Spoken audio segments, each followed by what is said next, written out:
The night had grown colder than Elena expected. Her breath rose in tiny clouds as she walked along the empty avenue, hugging her thin coat tighter around her body.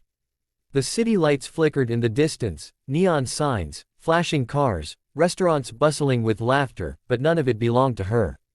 She hadn't eaten in 2 days.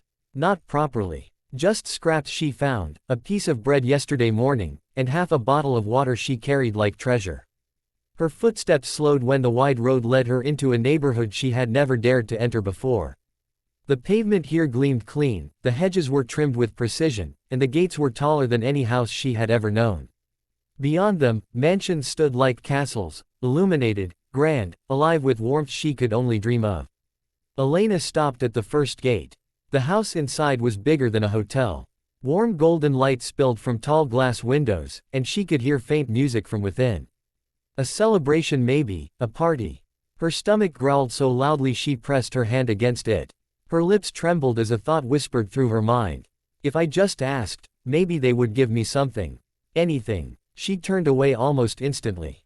Her pride screamed. No, she couldn't. Begging was shameful enough, but asking for food in front of people who had more than enough, it felt like exposing her brokenness. But then her legs refused to move. She was too weak, too tired, too hungry. She whispered to herself, just once, what's the worst that could happen? They'll say no. I'll leave. Her hand shook as she pushed the gate open. It creaked softly, and she hesitated before stepping inside. The closer she walked toward the front doors, the smaller she felt. The mansion towered above her, spotless marble steps leading to heavy carved wood doors. Her chest rose and fell quickly. Fear tangled with desperation. She raised her hand and knocked. Once. Twice. The door opened. A tall butler stood there, dressed in a perfect black suit, his face stern. His brows furrowed as he scanned her appearance, her worn shoes, the dirt on her coat, her hollow eyes. Yes. His voice was sharp, almost accusing. Elena's throat went dry. She clutched her trembling hands together, forcing the words out. I'm sorry for disturbing you. I don't want money, I don't want to cause trouble. I just, her voice cracked as shame burned her cheeks, I haven't eaten. If you let me clean, just for a plate of food, I'll do anything. For a moment, the butler only stared. His expression softened slightly, but he still seemed unsure. Before he could reply, another voice, deep, commanding, rose from behind him. What's going on? The butler stepped aside, and there he was, Adrian Kane. He stepped forward slowly, tall and broad-shouldered, his sharp black suit fitting him like it was tailored by the gods. His presence filled the doorway, but it wasn't his wealth or power that froze Elena. It was his eyes. Dark, piercing, studying her like she wasn't just a stranger but something more. Adrian's gaze locked on her face, and for a brief second, his world tilted. His breath caught in his throat. Her face, her voice, even her trembling hands. Elena, he whispered, so softly the butler didn't catch it. Elena's brows knitted. She didn't know this man. She lowered her gaze quickly, shame rising again. I'm sorry. I shouldn't have come. Forget it. I'll leave. She turned to go, but his voice stopped her. Wait. The word was firm, unshakable. The butler looked at Adrian, awaiting instructions.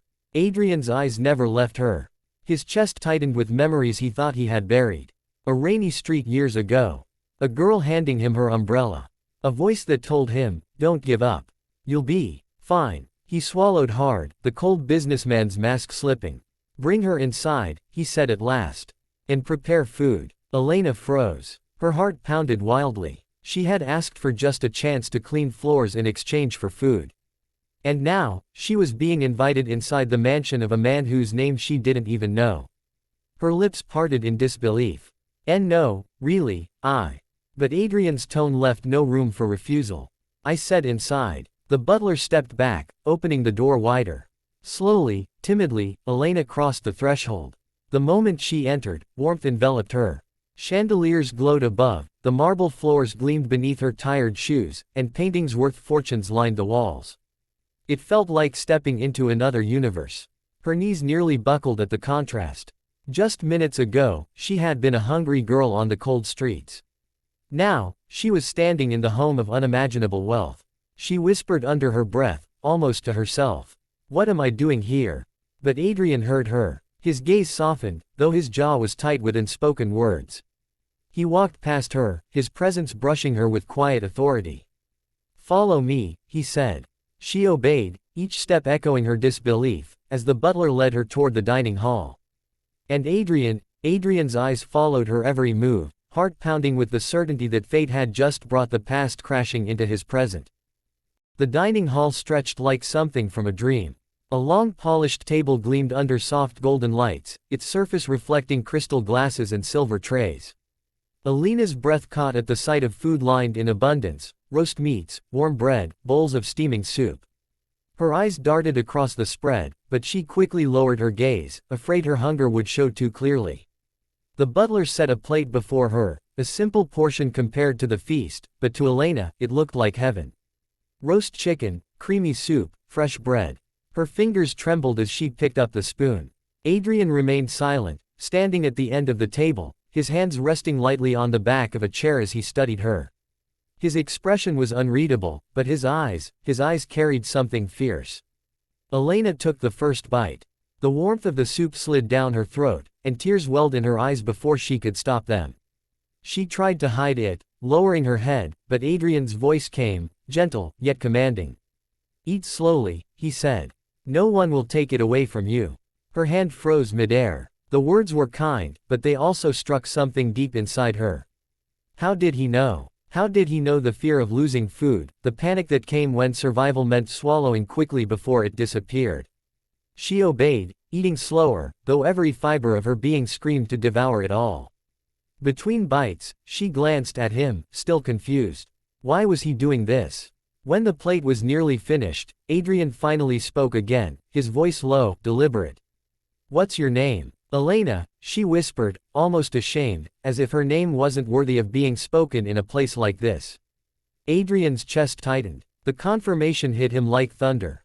He had been right. His mind spun back to years ago. A rainy night. He was young, broke, hungry, and cold. He had just been fired from his third part-time job, rejected because he couldn't keep up with the demands. No family, no friends, no one to lean on. He had stood under the flickering light of a bus stop, soaked, hopeless. And then, a girl no older than him. She had stopped, seen his shivering frame, and without hesitation, handed him her umbrella. She had given him a sandwich from her bag, smiling as if it was nothing. But to him, it had been everything. That smile had burned into his memory. Her words had been the first kindness he'd known in years. "Don't give up. Tomorrow will be better." He had never forgotten her face. And now, here she was. "You don't remember me, do you?" he asked quietly. Elena looked up, startled. "What? I don't think we've met before. I would remember someone like you." Adrian gave a faint smile, though it was filled with sadness. Of course she wouldn't remember. Back then, he was nothing. A nameless boy in the rain. But for him, that night had been everything. It had lit the fire in him to fight, to build, to rise. Still, he couldn't tell her yet. Not like this. He pulled out a chair and finally sat across from her. His voice was steady, but his eyes softened. "You don't need to clean." Her brows furrowed. "What?" I said, "You don't need to work for your meals. From today, you stay here." Elena froze, the spoon clattering onto the plate. What? "No, I can't. I only asked for food. Just one plate. I don't belong here. You don't even know me." Adrian leaned forward slightly, his gaze locking onto hers with quiet intensity.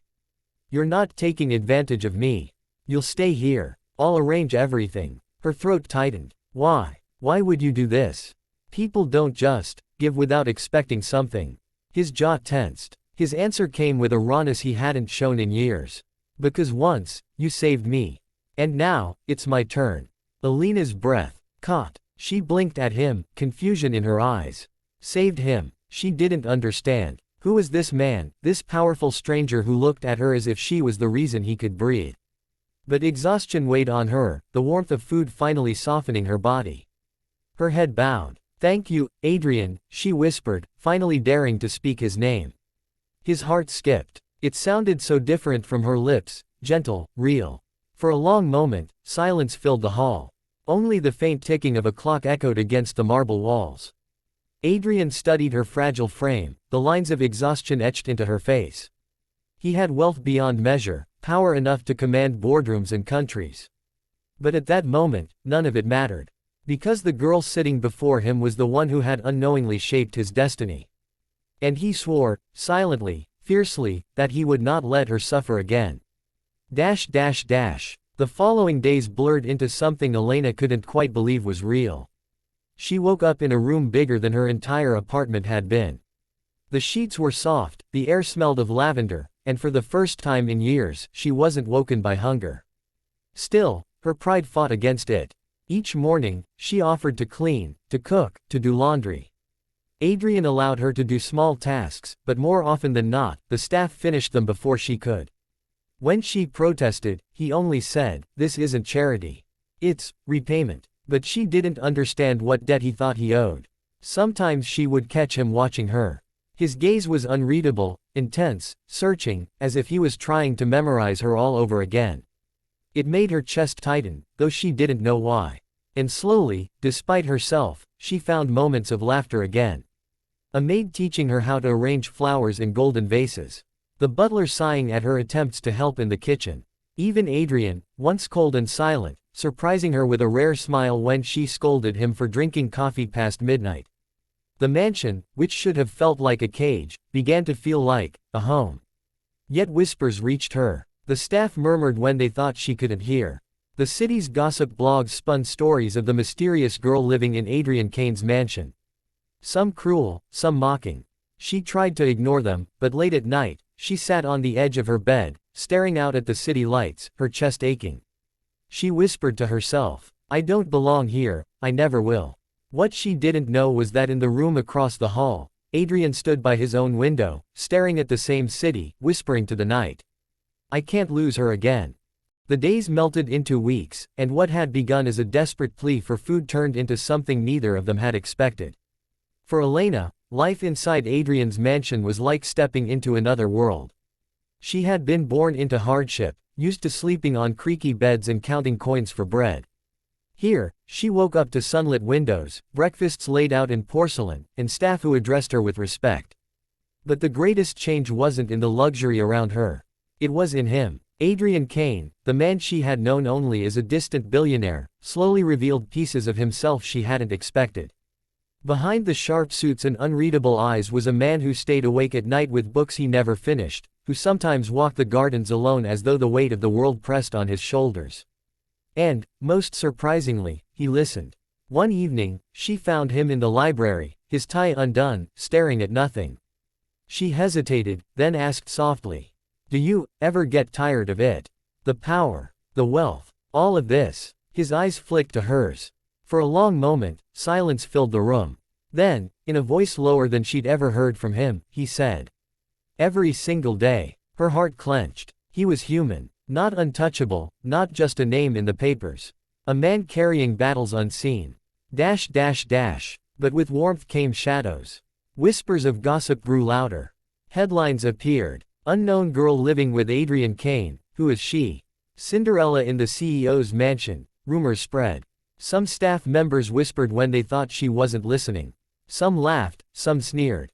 And though Adrian silenced them with a single look whenever he caught it, the words still reached Elena's heart.